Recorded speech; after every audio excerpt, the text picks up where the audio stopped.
السلام علیکم ملګرو، خدای دې وکړي چې ټول روغ جوړ او خوشحاله اوسئ. امید لرم چې ژوند به مو ښه روان وي. موږ مخکې هم په یو څو ویډیوګانو کې د ورځنی ژوند یعنې په ورځنی ژوند کې استعمالیدونکو جملو په باره کې خبرې وکړلې او یو څو داسې جملې هم یوځای کړي وو چې په ورځنی ژوند کې ترېنه زیات استفاده کیږي.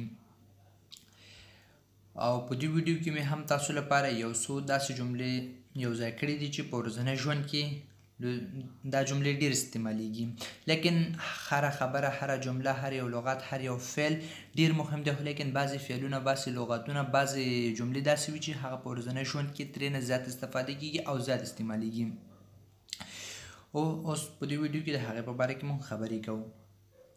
او که چیرې غواړئ چې زموږ نور ویډیوګانې هم ووینئ، تاسو کولی شئ چې FK ټیچنګ لینګویج آنلاین چینل ته لاړ شئ او هلته تاسو کولی شئ چې زموږ ویډیوګانې وګورئ. او که چیرې غواړئ چې موږ هر وخت ویډیو شروع کړو او تاسو ته خبر شئ د هغې ویډیو په باره کې، تاسو کولی شئ چې زموږ چینل سبسکرایب کړئ او په بیل آیکن باندې یعنې د زنګ په علامه باندې کلیک کړئ چې هر کله مو یو ویډیو شروع کړو نو تاسو ته یو نوټیفیکیشن راسي، تاسو خبر شئ او تاسو کولی شئ چې زموږ ویډیو ووینئ او هغې څخه استفاده وکړئ.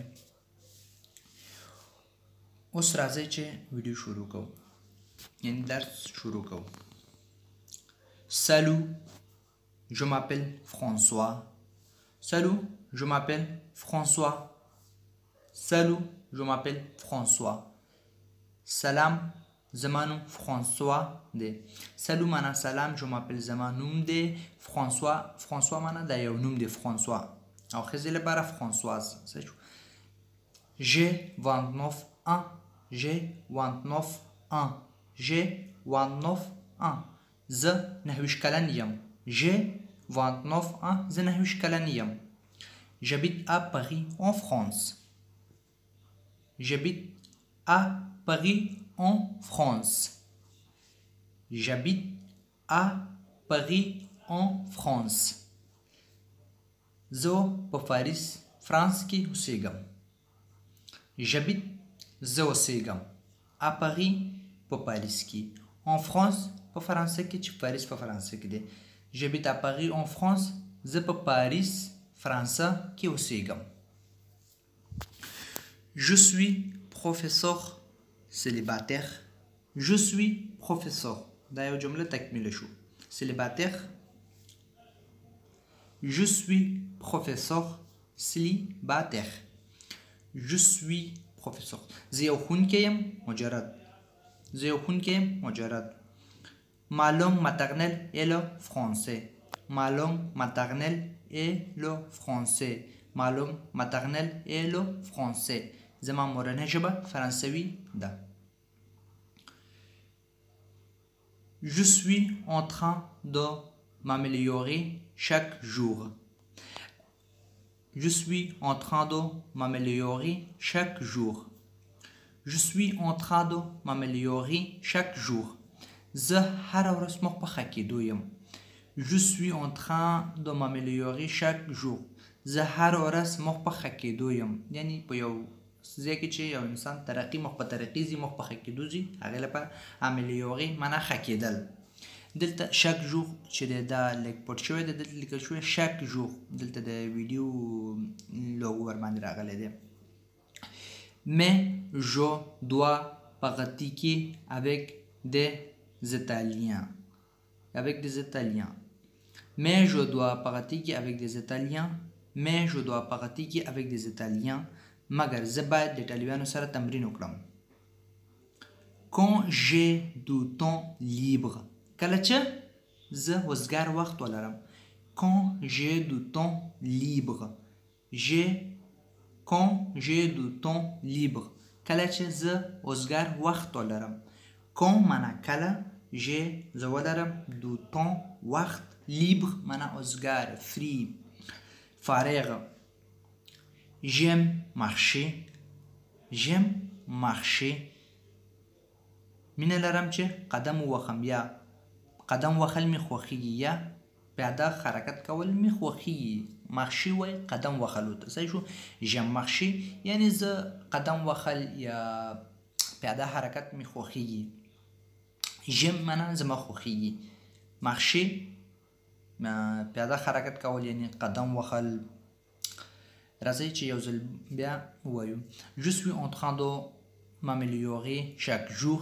زه ورځ په ورځ مخ په ښه کېدو یم. mais je dois pratiquer avec des Italiens. زه باید ایټالویانو سره پریکټیس وکړم. quand j'ai du temps libre. کله چې زه وزګار وخت ولرم. j'aime marcher. زه پیاده حرکت خوښوم.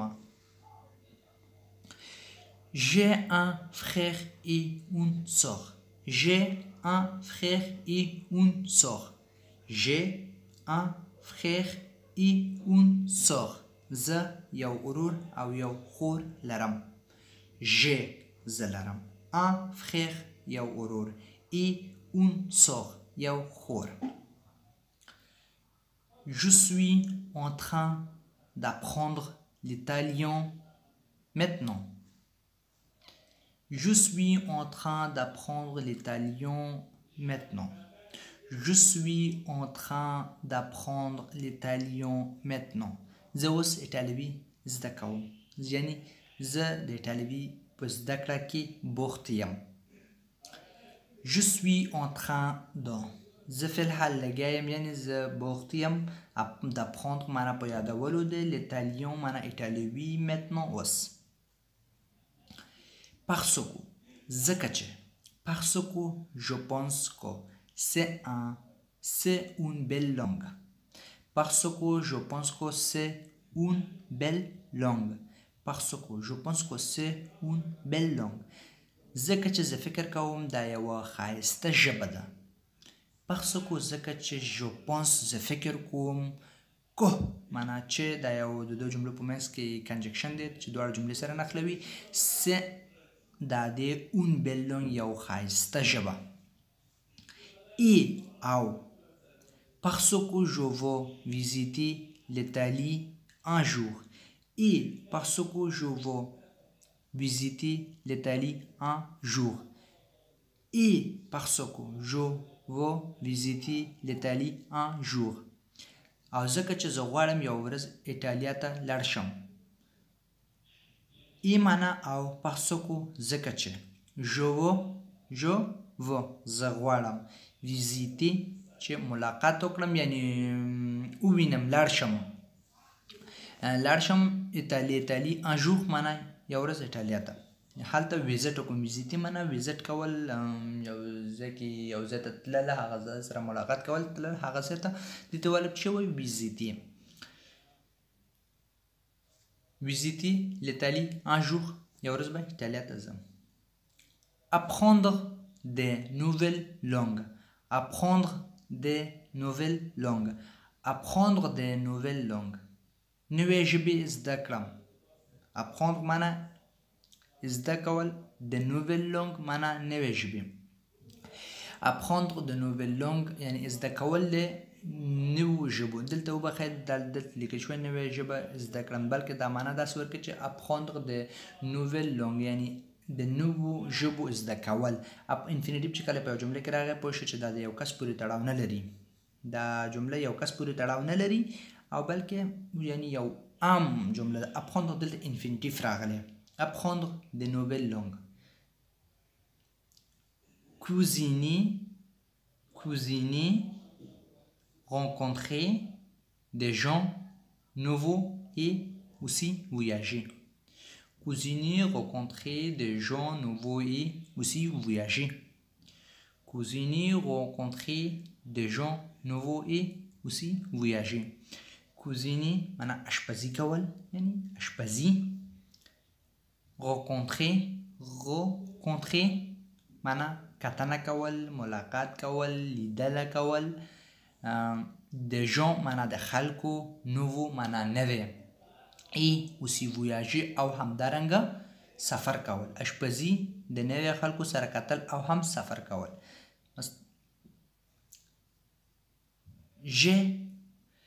دا یو څو جملې وي چې موږ هغه تاسو درس کړو. په دې جملې کې دلته یو څو جملې کې تاسو لپاره د avoir کلمې استعمالول درته ښیم چې موږ څنګه کولی شو ځان ته نورو ته avoir کلمه استعمال کړو. لومړی j'ai deux sœurs et un frère.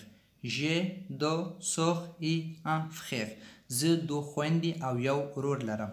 ژ معنا زه لرم ژ زه لرم تو معنا تو لري دا د avoir کلمه ده avoir ور ما ځان لپاره تا ته لپاره دریم لپاره او جمع لپاره صحیح شو ژ زه لرم تو un livre تو لري یو کتاب تو un livre تو یو کتاب لري تو لري un livre یو کتاب Il a un grand corps. Il a un grand corps. Il a un grand corps. هغه یو لوی زړه لري. Il هغه نارینه. A لري. Un یو grand معنا لوی. corps زړه. Il a un grand corps. هغه یو لوی زړه لري. هغه یو لوی زړه لري. Elle a un chat. Elle a un chat. Elle a un chat. هغه یو پیشو لري. Elle هغه هزه. A لري. Un یو chat پیشو. Elle a un chat هغه یو پیشو لري. Elle a un chat هغه یو پیشو لري. chat وای پیشو لپاره un ځکه ورسره راځي ځکه چې مسکولان دی. پیشو چې دی مسکولان دی. Nous avons une voiture. Nous avons une voiture. Nous avons une voiture. Nous دلته avons معنا مونږ لرو. اس آخر دی واغنه او لمړی وابل دی. Nous avons une voiture. موږ یو موټر لرو. موږ لپاره avoir کلمه چې لرل avons دی. Nous avons une voiture. موږ یو موټر لرو. Vous avez des enfants. Vous avez des enfants. تاسو ماشومان لرئ. تاسو ماشومان لرئ. مثبت جمله ده. جمله ده. Vous avez des enfants. تاسو ماشومان لرئ. Vous تاسو. avez معنا لرئ. avoir خارجری کی تاسو لپاره. Des enfants ماشومان. Vous avez des enfants. تاسو ماشومان لرئ. Ils ont un magasin. Ils ont un magasin. Ils ont un magasin. هغوی یو دکان لري. Il هغوی جمع لپاره او معنا لري. un magasin یو دکان. ما دلته برګه nous avons vous avez ils ont کې دا اس د اون کې اس نشته خو ما زر تلفظ کو ځکه هر کله چې مثلا د لومړی حرف لکه ال چې ختمیږي د اخر کې اس لري ال چې ختمیږي د په اخر کې اس لري اون چې شروع کیږي د لومړی کې وابل لري لکه څنګه چې دا وابل لري نو دا لومړی حرف کې نه تلفظ کیږي ال کې نو دا زی هغه سره یو ځای کیږي الته تلفظ کیږي ils ont همغسې vous لپاره هم vous avez nous لپاره هم nous avons ils ont د له خاطره دا زر تلفظ کیږي ځکه چې هغه اخري توری دی د لومړی توری وابل دی. Ils ont de beaux vêtements. Ils ont de beaux vêtements. Ils ont de beaux vêtements. هغوی ښکلې جامې لري. هغوی ښکلې جامې لري. دا زمونږ درس و. امید لرم چې ورباندې پوه شوي یاستئ. که چیرې کوم مشکل لرئ په کوم کلمه په کوم یو جمله به پوه شوي ناستئ نو تاسو کولی شئ چې په کمنټ کې راته ولیکئ. زه په راتلونکي ویډیو کې یا په کمنټ کې تاسو لپاره ځواب درکړم او ستاسو مشکل به حل شي. که چیرې ویډیو مو خوښ شوی وي نو لایک او شیر کړئ چې نورو ملګرو ته هم ورسیږي او خپل نظر مو په کمنټ کې ولیکئ. تر راتلونکي ویډیو پورې په مخامخه انشاءالله په یو راتلونکي ویډیو کې بیا به سره وینو. تر راتلونکي ویډیو پورې خدای مو سپارم. په مخه مو ښه. خدای پامان.